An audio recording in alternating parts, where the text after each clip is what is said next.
Hi, this is Scott with the Avalanche Center, and I'm up in the Baker Creek drainage at about 8,100 feet, looking at a little slide that I remotely triggered on a northeast aspect.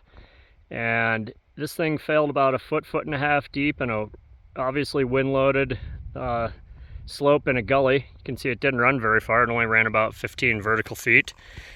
But I was able to trigger this from at least 100 feet away, and the cracks extend down past that big pine tree about another 250 feet, so probably about 750 feet. A couple things that are interesting about this.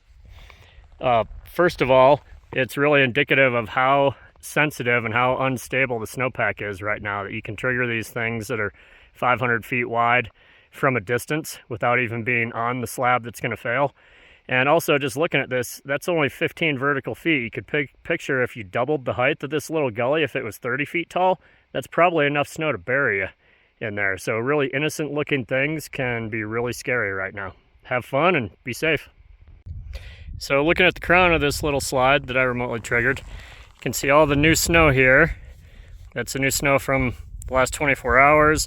And then the snow that's a lot stiffer that's been blown in here since about January 6th for like the last 10 days. And it's sitting on top of just all this sugary junk facets that just crumble out of your hands.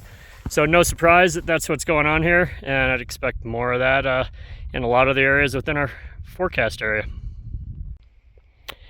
So I moved uphill a couple hundred feet above that other slide that I remotely triggered, and this one, you can see the downhill edge of it right here. I was able to trigger this from about 5 feet behind where I am stomping from a safe spot, and it went probably another 700-800 feet just where that V notch is up above where the last little bit failed. Here's looking at the crown of that second slide that I remotely triggered. This is about 8,400 feet northeast facing slope.